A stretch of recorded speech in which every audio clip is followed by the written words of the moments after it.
አዲስ ሰው ነው ጆን ዳንኤል ከሰረዋል። አዎ ለምሳሌ ተረጋግቷል ጆን ዳንኤል። በፊት አልተረጋጋም ነበር። አልተረጋጋም ነበር። እኔ ነው ተረጋግቷል። ስለዚህ አሁን ትንሽ ረጋ ማለት ነገሮችን አስፍቶ ማየት ጀምሯል። ሰከን ብሏል፣ በስሏል።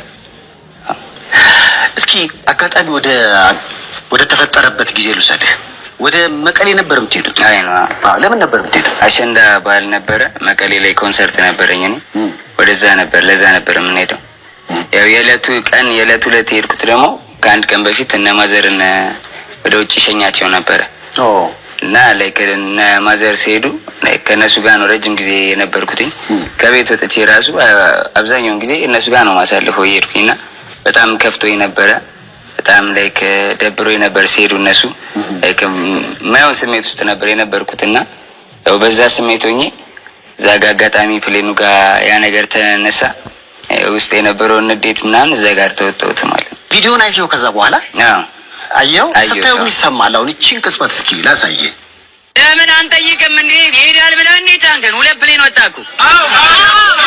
ምንም አይከሰከስም። መጀመሪያ ያወራውን ቀድቼዋለሁ።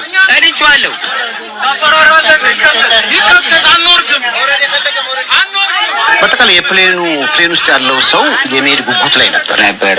አዎ ቦታው ላይ ለመገኘት ሀሳብ ነበራችሁ ነበር። አሁን እንደ አሁን 1 አመት ከ4 ወር አካባቢ ከህይወት ላይ አይነ እንግዲህ ቀንሶ ባህል ያጋጣሚ ምን አይነት ስሜት ይሰማል? አሁን ይሄን ቪዲዮ ስታይ ያሳፍራል በጣም።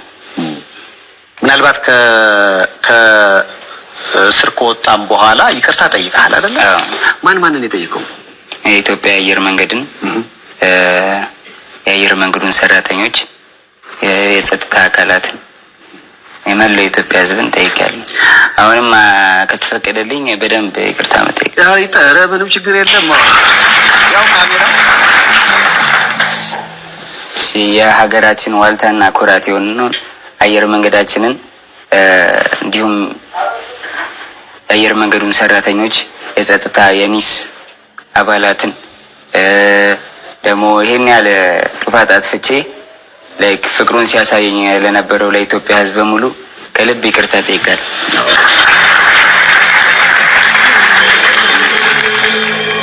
ያው እንግዲህ እንደነ ማንቸስተር ዩናይትድ፣ አርሰናል የምትመለከቱ ሰዎች ግን በጣም ነው የምታስቁኝ። ባይዘወይ ኮሜንት ስር እየገባችሁ እስልምና ይሻልሃል ና ወደ እስልምና ብቻ ነው ትክክለኛው እንትን ፕሮቴስታንት ብትሆን ነው የሚሻለ ወይም ደግሞ ኢየሱስን ተቀበል ማርያም ነው እንትን የምትሆነው ምናምን እያላችሁ እምነታችሁን ልክ እንደ ኳስ ጨዋታ የምትመለከቱ ሰዎች ታሳዝኑኛላችሁ። በጣም አልገባችሁም ማለት ነው። እምነት አልገባችሁም። አያችሁ እናንተ አንድ ሰውን ማሳመንም ከፈለጋችሁ ወደ ራሳችሁ ሃይማኖት እንዲመጣ በእውቀት በተሞላበት መንገድ፣ ስርዓት በተሞላበት መንገድ ሐሳባችሁ ሌላ ሰው ላይ ጫና ሳታደርጉ በትክክል በስነ ስርዓት በቃ ስለ ሃይማኖታችሁ መናገር። ለምን እስልምና እንደመረጣችሁ፣ ለምን ኦርቶዶክስ ለመሆን እንደመረጣችሁ፣ ለምን ክርስቲያን ወይም ደግሞ ፕሮቴስታንት መሆን እንደመረጣችሁ በስነ ስርዓት ማስተማር። አያችሁ ሁላችንም እውቀት በተሞላው መንገድ ማስተማር ስንችል ሌላ ሰው ላይ ጫና ማሳረፍ እናቆማለን። ጫና ማሳረፍ ነው በቃ የተሳሳተው የኔ ሃይማኖት ነው ልክ ያንተ ሃይማኖት የተሳሳተ ነው የኔ ነው እንደዚህ ያስጠላል በጣም። ገባችሁ አይደል? እኛ ደግሞ ማወቅ ያለብን ልዩነታችን ነው አንድነታችን። ላይክ ስሙኝ የምላችሁ ደግመዋለሁ ልዩነታችን አንድ ያደርገናል። ልዩነታችን ውበታችን እንደሆነ ማወቅ አለባችሁ። ኦርቶዶክስ፣ ሙስሊም፣ ፕሮቴስታንት ሌላ ሃይማኖት ምን ሊኖር ይችላል አንድ ያደርገናል። ምክንያቱም በቃ ለየት ያለ ነገር ነው የምናገኘው። እንደውም ሌላ ሰው ላይ ጫና ከማሳረፍ አንድ ኦርቶዶክስ የሆነው ወንድማችን እንጠይቀው እስኪ ለምንድን ነው ኦርቶዶክስ የሆንከው? ኦርቶዶክስ እንድትሆን ያደረገ ነገር ምንድነው? ስለ እምነት እስኪ አካፍለኝ፣ ስላንተ ልወቅ። ሙስሊም ከሆነ ደግሞ እንደዛው እንጂ ጫና ማሳረፍ እንተው። ይህ እግር ኳስ ጨዋታ አይደለም። ማንቸስተር ይበልጣል አርሰናል ይበልጣል አይነት ሙድ ማጫወት አቁሙ። ይሄ አላዋቂነታችሁ በጣም ያሳያል ማለት ነው። ገባችሁ አይደለ? ስለዚህ እንከባበር ባለን ሃይማኖት። ላይክ ኢትዮጵያ እንደዛ ነው የምታምረው የምትሸበርቀው። በሃይማኖት ብቻ ሳይሆን በብሔርም ለራሱ ማለት ነው። አንድ ብሔርን አውድቀ ራስን ከፍ ለማድረግ ስትሞክር ይህ የሚያሳየው ያንተ አላዋቂነት ነው። አይምሮ እንደማይሰራ ነው የሚያሳየው። ሁሌም ራሱን ከፍ አድርጎ ሌላ ሰው ዝቅ የሚያደርግ ሰው የወደቀ ሰው ነው። ባይዘወይ የወደቀና በቃ ላይክ ያልተማረ እውቀት የሌለው ምንም ማለት ነው። ተረዳችሁኝ አይደል? ስለዚህ ጫና አታድርጉ ሌላ ሰው ላይ ወደ ሃይማኖታችሁ እንዲመጣ። ኦርቶዶክስ ሁኑ፣ ሙስሊም ሁኑ፣ ፕሮቴስታንት ሁኑ፣ ኤኒቲንግ በቃ በእውቀት ግን አስተምሩ ከዛ በኋላ የመጣ ይመጣል ያልመጣ ደግሞ አይመጣም ይህ ቀላችሁን እሺ ብለን ተከትለናችሁ ከሄድን በኋላ ሰው ቤት ይዛችሁን ከገባችሁ በኋላ ቁጭ ብለን ምግብ ይቅረብ ስንል በልተናል የምትሉ ሰዎች በልቻለሁ በሉ ሆዴ ነህ አንተ ሆዴ ነሽ እሺ ብለን አምነን ተከትለን መጣን ከናንተ ክፍያ እናገኝ ከገባንበት ቤት ክፍያ ለምንድን ነው የምታስከለክሉን አብረን በልተናል አብረን ጠጥተናል በልተናል በልቻለሁ አንተስ ከዛ እኔ ልጠይቅ ገደላችሁ አንደኞቻችሁ ገደላችሁ ትሞክራለህ እኔ ስለበላው ነው ይባላል በልተናል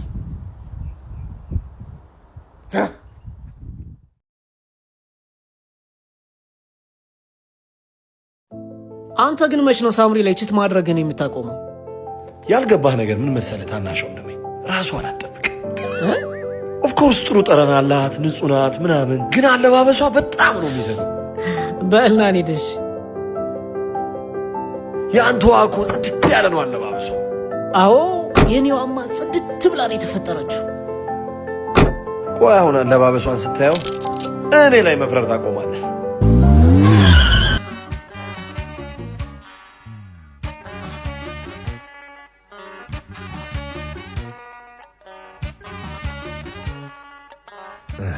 አየህልኝ አዎ አየሁልህ ቤትን ገነት ያዘቦት ቀንን አውዳመት የምታስመስለዋል የቡናው የጭሱ የምግቡ መዓዛ ቤትን እንድትናፍቅ የምታደርገው ሚስትን አየሁልህ በእናት አንዴ እኔም ጽድት ያለችውን ሚስቴን ላሳይ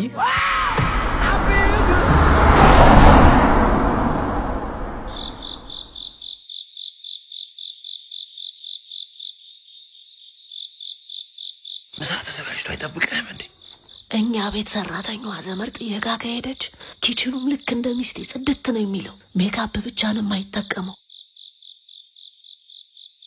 አንተ የት ነው የጠፋኸው የኔ ውድ እንዴት ጽድት አድርጌ እንደሰራው ታየው ዋው ደሞ ምሳ እየጠበቅኩ እኮ አስራብከኝ በሉ እንብላ እሺ ወዴት ነው ወደ ውስጥ ሬስቶራንት መጣሽቶ ተረጭቼ ጽድት ያለች